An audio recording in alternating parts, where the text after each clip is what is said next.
Bonjour, je suis avec Pierre Hippolito, président du groupe Hippolito, mais aussi président de l'Union pour l'entreprise des Alpes-Maritimes. Nous allons aborder avec lui les questions d'actualité sur son territoire.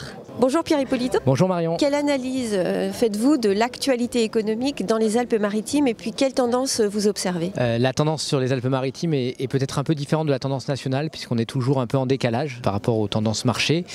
On est plutôt résilient, donc quand ça va mal, on a un peu de retard pour rentrer dans cette crise. Donc l'acte de bâtir au sens large résiste plutôt bien, même s'il y a une destruction d'emplois dans le bâtiment bien évidemment, même s'il y a une réduction des investissements comme la tendance nationale le démontre régulièrement. Mine de rien, on a quand même des budgets des collectivités qui sont maintenus sur l'investissement. On a une politique plutôt de l'offre sur nos collectivités territoriales. Donc globalement, on a encore un peu de visibilité, même s'il y a le moral des chefs d'entreprise qui est très compliqué et qui sont plutôt dans le pessimisme au vu du contexte politique et du contexte économique international. Comment se portent les entreprises de la région? Est-ce qu'il y a un sentiment de confiance ou des inquiétudes? Je dirais que les entreprises de la région s'en sortent un peu mieux que peut-être d'autres régions. Pour autant, il y a un manque de confiance, il y a de l'inquiétude et du stress. Et donc, quand vous êtes inquiet et stressé, forcément, vous investissez pas forcément toujours dans du nouveau matériel, dans des nouveaux projets. Vous êtes un peu dans l'attentisme.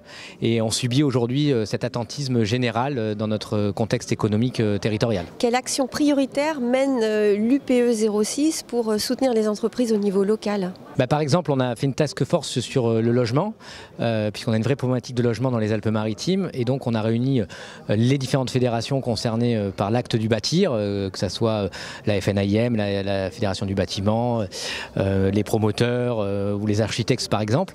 Là, on subit quand même une vraie crise sur la construction neuve, la promotion neuve. Donc du coup, c'est un peu sécurisé par le second œuvre qui s'en sort encore pas mal et la réhabilitation parce qu'on a une demande mondiale sur les Alpes-Maritimes. Tout le monde veut habiter dans les Alpes-Maritimes, on est encore attractif. Mais par exemple, on a une vraie problématique sur le logement des actifs, sur les primo-accédants, sur les Français qui n'ont plus forcément la capacité d'acquérir un logement neuf ou de se loger dans les Alpes-Maritimes. Donc on a fait cette task force pour parler d'une voie commune, pour porter des actions et des propositions auprès des services de l'État, de la préfecture et des collectivités pour essayer de permettre d'avoir plus de permis de construire, de créer de la dynamique économique et il ne faut pas l'opposer avec l'écologie. Comment les transitions à la fois économiques et numériques impactent-elles les entreprises au niveau local? Et puis est-ce que les entreprises sont prêtes à ces changements aujourd'hui? Il y a quand même tout d'abord de l'inquiétude parce qu'il y a de l'inconnu. Donc un chef d'entreprise, quel qu'il soit, quand il est dans l'inconnu, il est forcément un peu inquiet.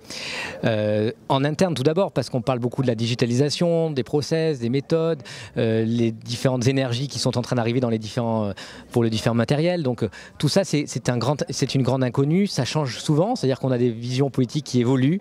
Un coup les ZFE, un coup on arrête les ZFE, un coup il faut du gaz, un coup il faut de l'électricité, un coup il faut du biocarburant. Donc c'est vrai qu'il y a beaucoup d'inconnus et on a besoin d'avoir beaucoup de pédagogie et c'est grâce à ces salons-là que vous pouvez organiser où il y a ces échanges, où les fournisseurs peuvent présenter les différentes solutions pour que le client, l'investisseur, l'entreprise puisse découvrir, comprendre cet environnement de la transition écologique pour pouvoir faire son choix.